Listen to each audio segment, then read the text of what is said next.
talk a bit about lifestyle habits, which is the way we choose to live, and the operative word is choice, and the relationship of our lifestyle habits to our health and to our longevity and to the quality of our life. There's a lot of different ways that you can define lifestyle. I mean, heck, it's the label in your clothes. It's what you drive. It's where you live.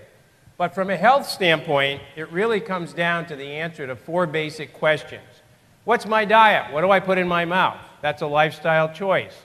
We all get to make that choice multiple times in the course of any given day. Do I choose to exercise on a regular basis? That's certainly a lifestyle choice. We will all get to make that choice today. Will you choose to be sedentary? Will you choose to move your body? Luckily, we'll have that same choice again tomorrow. Do I choose to smoke? That's the single most important lifestyle choice that we will make, particularly for our cardiovascular health. And finally, do I choose to stay under stress? Now, you notice the question is not, do I choose to have stress in my life? Because if you're living the contemporary American lifestyle and you happen to have, let's say a 401k, stress comes as part and parcel of the territory. So the choice here is not whether or not we're going to have stress, but it's how we deal with it. So diet, exercise, smoking, and stress are the 4 things that we get to manage. The way we put them together forms a lifestyle that either puts us on the road to health or can put us on the road to disaster. Now, the interesting thing is you can have the right answer to any one of those questions and it doesn't solve your problem, and I'll tell you what I mean. I do a lot of television work with PBS, and I do the Today Show pretty regularly, and I just did Good Morning America. And so I'm in and out of a lot of television stations talking about healthy living. And a few years ago, I was in New York City to do the Today Show, and we had a panel discussion on health, and we had a kind of an interesting group on the panel. The guy sitting on my left was Richard Simmons. My God, Richard is a piece of work. And I would tell you this, Richard Simmons is the calmest guy I have ever met in my life until the red light goes on the TV camera. And then I can swear this to you because I actually saw it happen. His hair curls on demand. The light goes on, he starts to bounce off of walls like a ping pong ball in a boxcar. I mean, this guy is so good, he must have been genetically engineered for television. The guy sitting on my right was Jim Fixx. You might remember Jim Fixx. He wrote the complete book of running. He's gotten more people running and jogging than perhaps anybody in the country. Fixx and I had a heated argument. He said, Joe, what do I care about diet? Diet's meaningless for me. I run 12 and a half miles a day. I get my engine so hot that anything I put into it will be burned up. I said, Jim, it doesn't work that way. If you choose to run 12 and a half miles a day, you are going to end up with a big, strong coronary muscle. That's terrific. That's wonderful. Good for you. But what about those tiny arteries that supply blood to the heart, the coronary arteries? They're very small. If you'd like to know the approximate size of the opening of your own coronary arteries, try to peek sometime through a piece of cooked spaghetti. That's the size of the hole. It's easy to get something that small, layered with cholesterol, much as rust would accumulate in an old water pipe, until pretty soon you're so blocked up, the blood can't get to the heart, there's denial of blood to the heart. That's all a heart attack is, denial of blood to the heart. Now, the health of those arteries have a lot to do with exercise. Jim was right. You can't just do one thing and think you're home. You can't go out and walk 3 miles a day and fuel it with Big Macs and jelly donuts and think, I'm there. There's no trade-offs. It doesn't work. On the other hand, you can't just watch your diet and never move your body. There's no magic in being a sedentary vegetarian. It doesn't work. There's no trade-offs. I know a woman in Seattle that sprinkles oat bran on ice cream and thinks she's even. It doesn't work. Okay? So we're really looking for a balance. Now, unfortunately, in the United States, our lifestyle is out of balance, and we have numbers of diseases and debilitating conditions that come about. Certainly, we have an overweight problem in the United States. We are now officially 1.5 billion pounds overweight. We are now officially the most overweight nation on the face of the earth. In fact, you're probably aware that Michelangelo's famous statue, the David, the ideal human form, has been here in the United States for a year, going from museum to museum. And now, after a year in the United States, David is ready to go back to Italy. It is.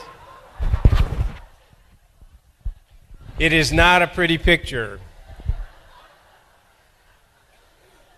Well, we know diabetes is up, cancer rates are up, high blood pressure is up, and certainly heart disease and stroke, the number one killer of Americans. And I want to make sure we have a good understanding of the scope of heart disease because I'm going to be looking at the program today through the prism of cardiovascular health. And perhaps the best way to do it is like this.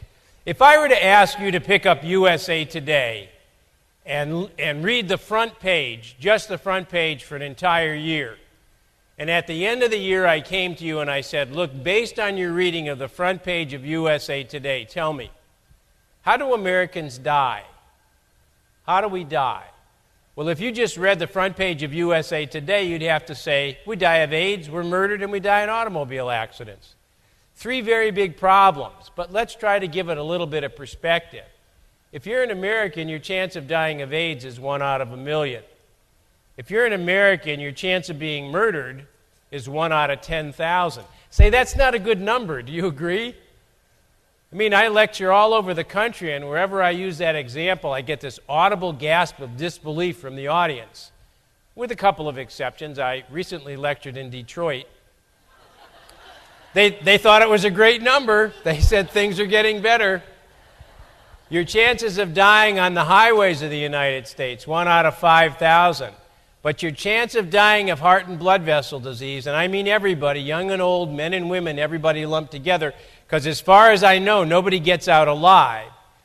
If you're an American, your chance of dying of heart disease is 1 out of 2. 1 out of 2. Take a look at the person sitting next to you for just a second. Don't worry, we're not choosing up sides. But I want to drive home the point that you can take deaths from anything else, cancer, Legionnaire's disease, airplane tragedy, suicides, put them on one side. We have as many deaths on the other side from one thing, heart and blood vessel disease. This is the single biggest killer of men and women.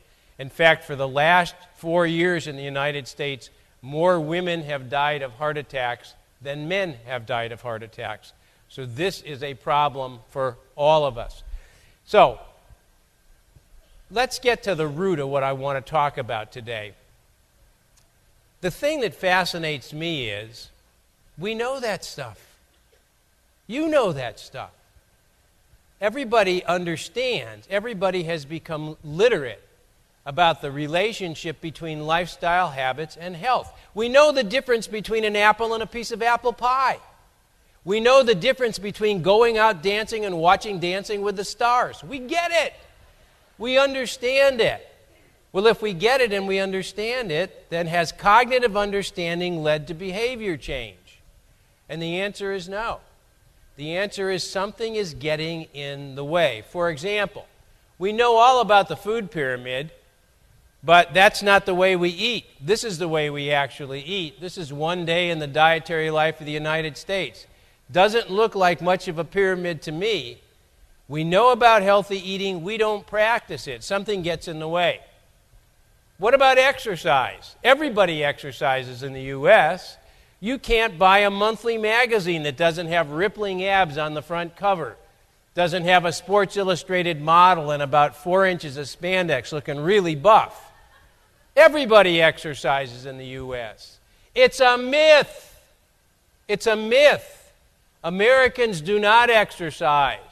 What Americans do is buy exercise stuff.